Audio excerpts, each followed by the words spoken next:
Hi friends, welcome two times right. This is क्रांति संभव। Tata Harrier is here और हम हैं टाटा हैरियर के साथ सिर्फ एक चीज़ समझने के लिए, is this the best Tata ever? और क्या ये क्रेटा, कंपास या एक्सयूवी जैसी गाड़ियों को आराम से पछाड़ पाएगी?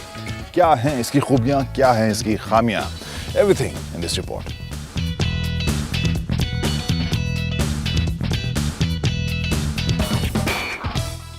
Most impressive or most talked about aspect of this Tata Harrier is its looks. क्योंकि ऑटो एक्सपो में जो हमने कॉन्सेप्ट अवतार देखा था and the production model which we have in front of us, उन दोनों के लुक में बहुत कम अंतर है और ये एक ऐसी चीज़ है जो हम बहुत कम देखते हैं। Most of the concepts when they turn into a production car, looks बिल्कुल उनके गायब हो जाते हैं, बहुत ही बेसिक हो जाते हैं, बहुत ही जनरल से उनके लुक हो जाते हैं। लेकिन Tata has taken a bold step और यहाँ पर बहुत हद तक लुक कॉन्सेप्ट वाला ही है, which I am liking. Specially if you see this DRL जो हेडलैम्प की तरह इस्तेमाल हुआ था कॉन्सेप्ट में, और अब हेडलैम्प आपको नीचे यहाँ प्रोजेक्टर हेडलैम्प्स आपको देखने को मिल रहे हैं। बोल्ड है, बड़ा है, it's giving very macho kind of typical sporty look. And this front grille which is very imposing, बाहर की तरफ निकला हुआ जिस तरह का डिज़ाइन ये देखने को मिल रहा है वो इंटरेस्टिंग लग रहा है। और then you have broad bumper also। कुल मिलाकर एक टिपिकल SUV के लुक हमको इसमें देखने को मिल रहा है। And then these wheel arches, they tell a different kind of story as far as Harrier's vision is concerned for Tata Motors। लेकिन वो कहानी हम जब अंदर बैठेंगे तो आगे बढ़ाएंगे। फिलहाल इसके पिछले हिस्से में चलते हैं।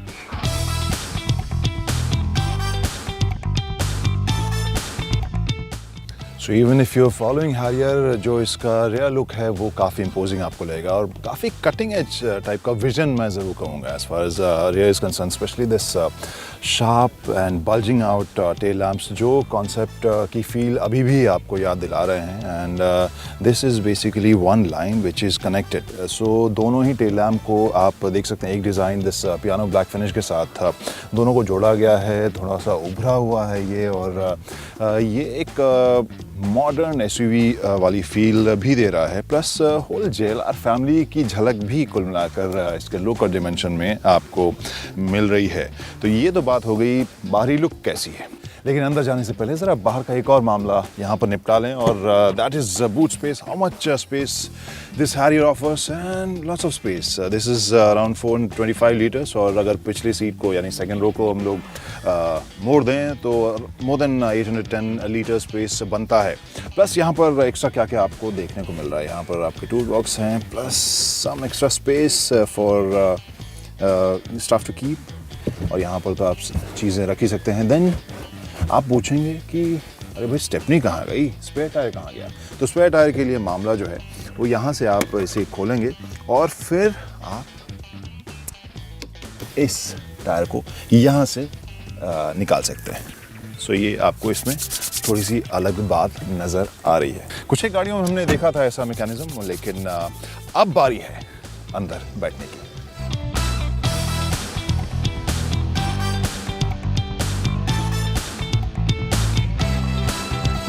तो that ways this is a warm up place for me. तो अब यहाँ का नज़ारा आपको दिखाते हैं, कहानी क्या क्या यहाँ पर कह रही है टाटा की नई Harrier. Engine start stop button, steering wheel which is nicely design.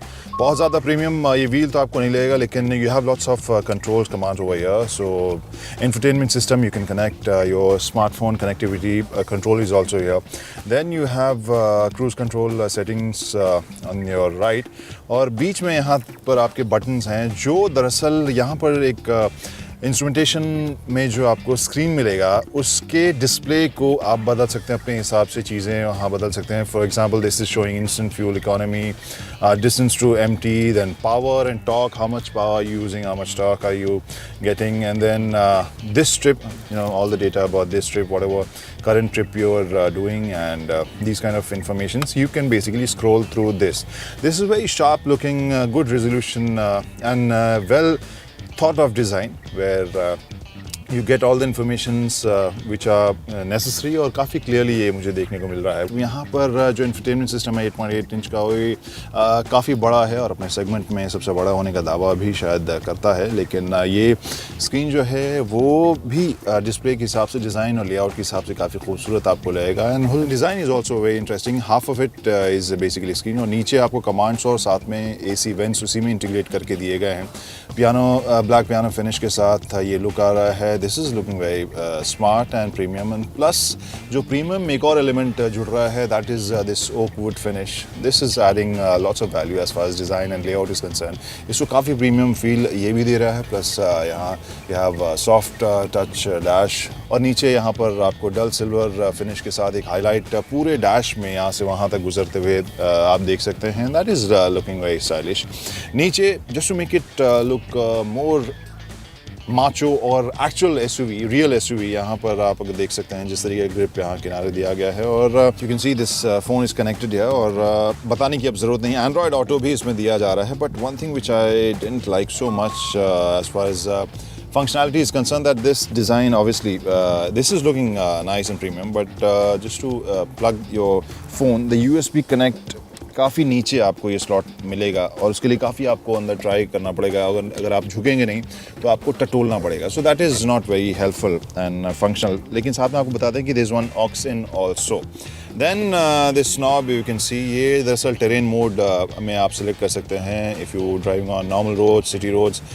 One mode is there, one is in range, and third one is basically rough road. So these 3 modes, terrain modes are there. जहाँ आपको ये भी बता दूँ कि अभी Harrier is not coming with 4-wheel drive, और company कह रही है कि हाँ बहुत जल्द हो सकता है कि 4-wheel ड्राइव में भी वो आएगी। But most of the drivers, most of the consumers buyers, they are buying 2-wheel drive SUVs only, so that's why they are not coming with the 4-wheel drive version right now. And there's one more thing which they are not coming with right now, that is automatic version of Harrier, क्योंकि उसमें भी वही उनका कहना है कि अभी बहुत ज़्यादा उसको ख़रीदने वाले लोग नहीं हैं, so they will be working on automatic as well. तो फिलहाल मैनुअल की बात करें, so this is 6-speed transmission and reverse, basically you go beyond the first gear, so on the left you pull this and it goes like this.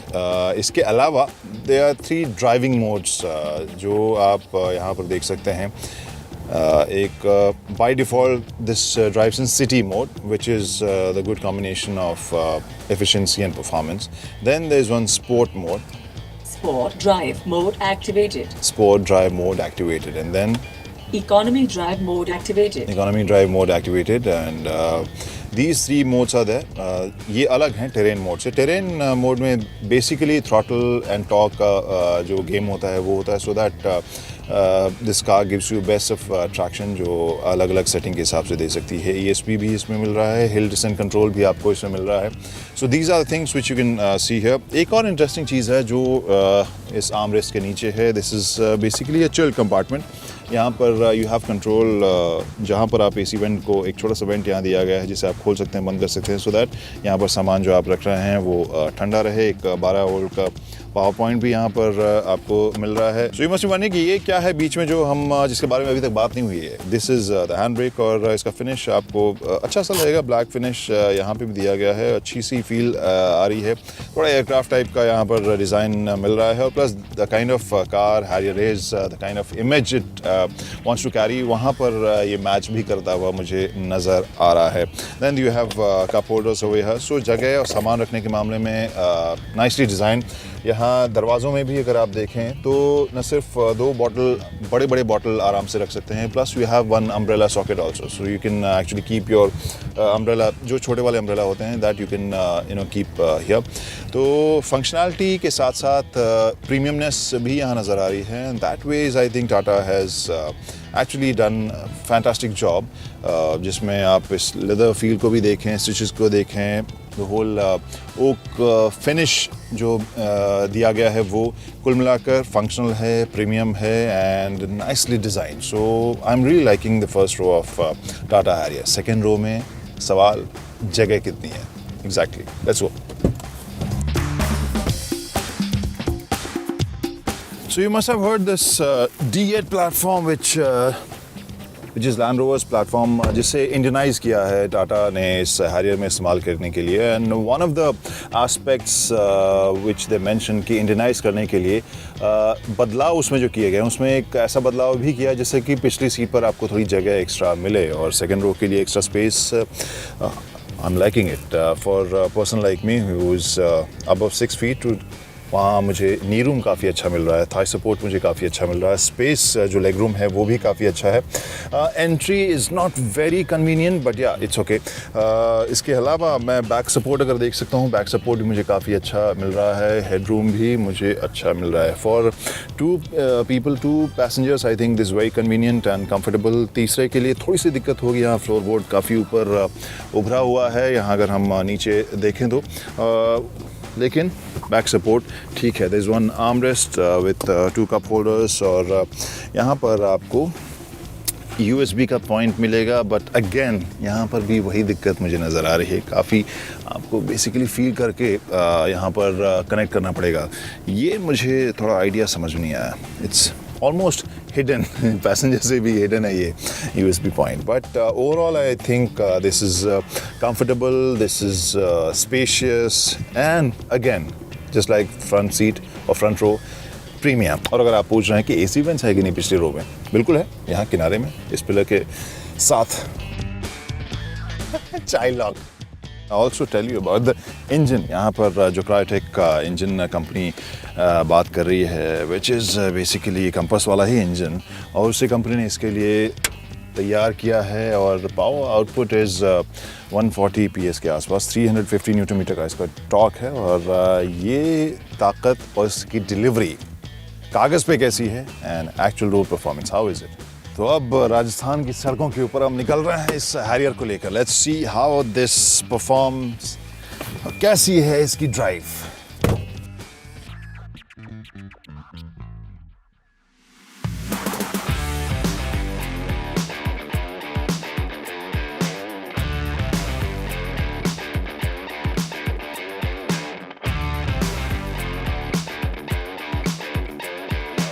And now I have started driving this new Harrier और अब पता चलेगा कि 140 PS और 350 Newton metre का जो figure है वो सड़क के ऊपर कैसे ट्रांसलेट कर रहा है।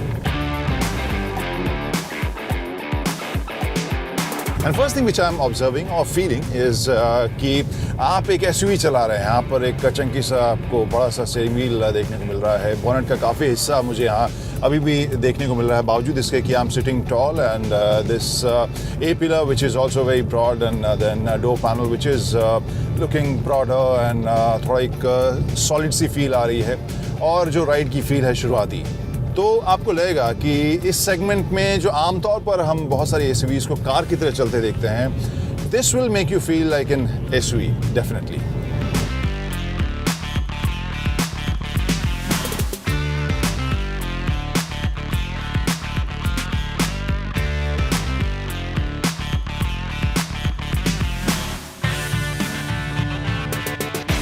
Now I've stopped this car to discuss how this behaves on the road और इसका ड्राइव परफॉर्मेंस कैसा है। कुछ चीज़ें अच्छी लगी, कुछ चीज़ों में बेहतरी गुंजाइश लगी। जो चीज़ अच्छी लगी उसके बारे में पहले बताऊं या जिसमें बेहतरी गुंजाइश है। आई थिंक जो कमियां मुझे लगी, I will discuss that first. And first thing which I felt was low and torque. जो शहरी माहौल में जिस RPM पर आमतौर पर हम चलाते हैं, वहाँ पर थोड़ी सी और टॉर्क की गुंजाइश यहाँ पर है, because the weight of this car is good enough and the size is also big. वहाँ पे आप अगर थोड़ा सा और टॉर्क अगर नहीं मिलेगा तो शहरी माहौल में ड्राइव करने के लिए आपको मामला थोड़ा सा मज़ेदार नहीं लगेगा।